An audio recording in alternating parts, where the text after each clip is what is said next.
Well, hello, my fellow car milers. How are you doing today? This is me, Luka C. And if you love to listen for hours to a bunch of knuckleheads talk about model cars, then you just found your new favorite podcast. Hey, this is Irvin from The Art of Rake on YouTube. I'm the rookie of the group.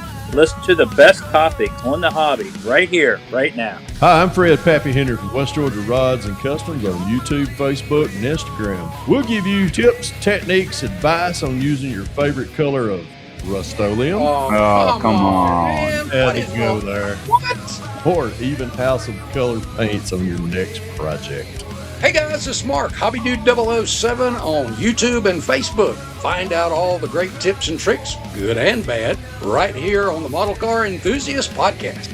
So you better be sure to follow us, the Box of Chocolates of Model Car Podcast, because you never know what you're going to get. Oh, that was terrible, wasn't it? Right here on YouTube. Well, hello, my fellow car modelers. How are you doing? I got a quick update for you on what's been going on with the paint on my petty Pontiac, and we might be going in a much better direction. Still a little bit mysterious of what's going on.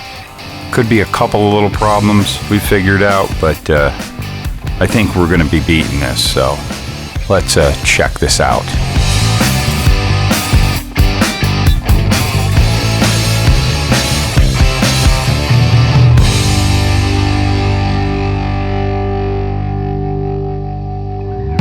Alright, so first of all, I want to thank everybody who watched the last video and been commenting either on the Facebook groups that I put the link to the video. A lot of great comments, but basically mostly in the comments of the video. Great suggestions, great experiences. A lot of people have been seeing kind of the same thing. And so I've been moving forward, been doing some work. You can kind of see on the body here, we'll show you. I did a good sanding to it, knocking it down. You see, I've gotten it all kind of prepped. I started with a 800 to 1000 wet sponge right here. I got my sponge right here. This is actually when it's wet. It's pretty much 1000 grit. Plus, it's a little older, so it's a little mellowed out. Started with that, and then I eventually proceeded into 1500 and then 2000 is what I finished this off in. And I am going to put another coat of the blue on there. Again, we are using the TS10 fresh new bottle, can, whatever. And we're going to go ahead and probably after I get done recording this, I'm going to shoot this, and hopefully we don't have too much. You remember in the last video I showed you how the hood looked. I went ahead and I wet sanded that hood again. Now remember that one I have had the second coat on, and then it kind of started having a little bit of those blemishes. But that's okay, because what I decided to do is I knocked it all down. I got it pretty sanded out, same grits that I used on this, and I polished it down to only about 1500. And I went ahead and I clear coated. So let's take a look at it all clear coated. So that's how it's looking now.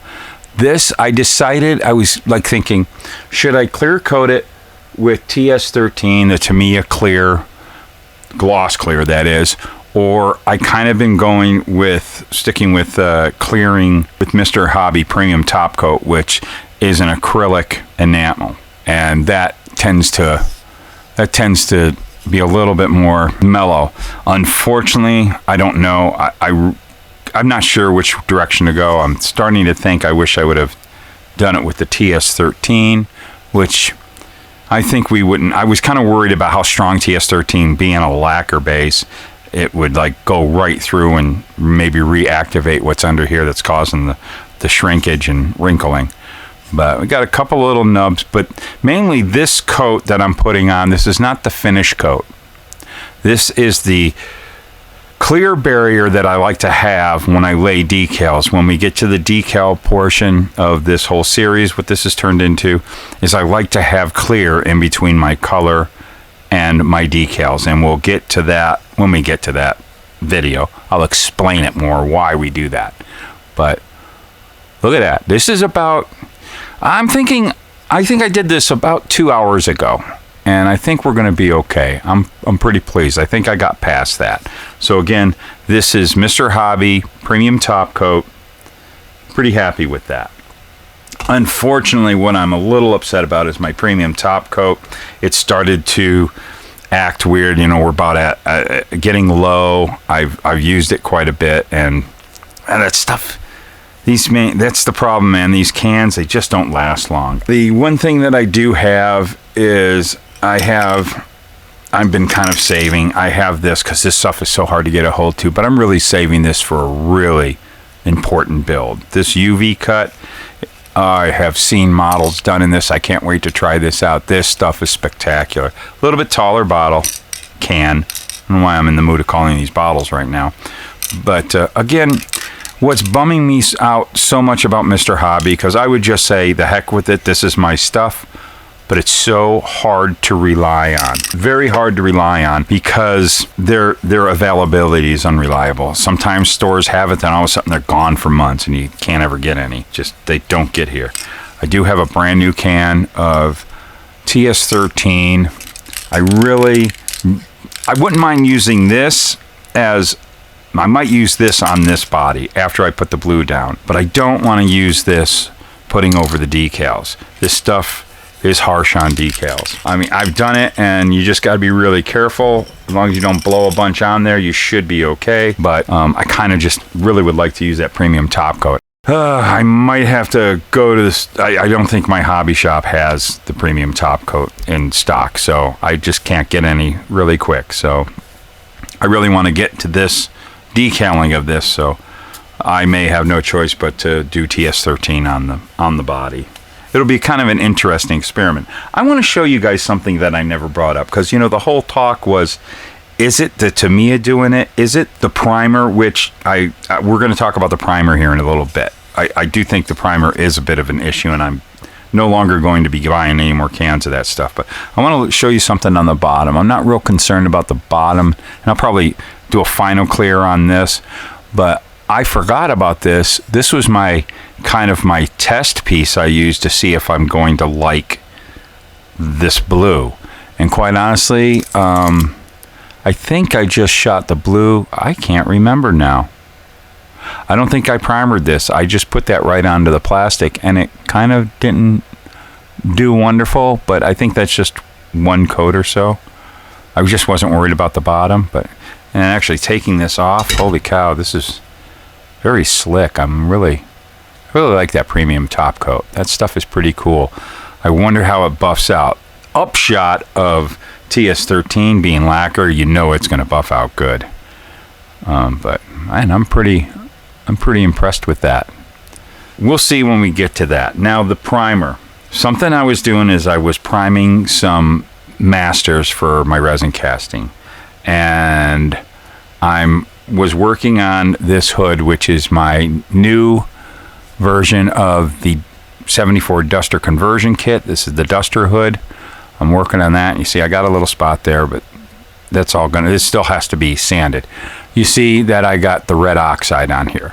I shot the new primer that I got. It was doing weird stuff. I did it on a couple of other little pieces I'm working on for masters, and it was weird. It wasn't that good, and I pretty much almost sanded it completely off. Kind of did some touching up, and I got now 2 coats of an old can. I go, oh, I have a full can of this, and it looks a little rugged, but it's just the sandable primer.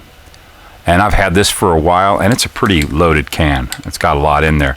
So I have plenty of the red oxide, and of course I put it on here, and it looks great. I haven't sanded it yet, so I'm going to have to get this kind of all sand and polished down, because my masters, I only use primer on them. I don't put a paint, but what I do is I polish these down all the way to 120 thousandths grit to get a very nice sheen. That's way when the resin piece pops out, it looks very shiny and really nice, and something great and ready for you guys to very easily prep and paint for your models. So just so you know, it's coming. We're getting there soon. This is for the 74 Duster conversion kit that will work with the new 72 Duster that just recently came out. So I'm thinking I will never be using this, but maybe I might try. I've gotten some great suggestions on pluses and minuses of all the different primers.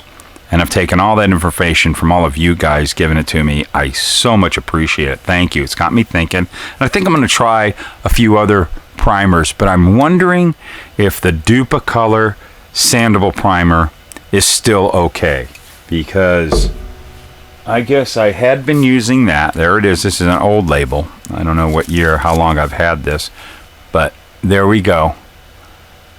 64.94.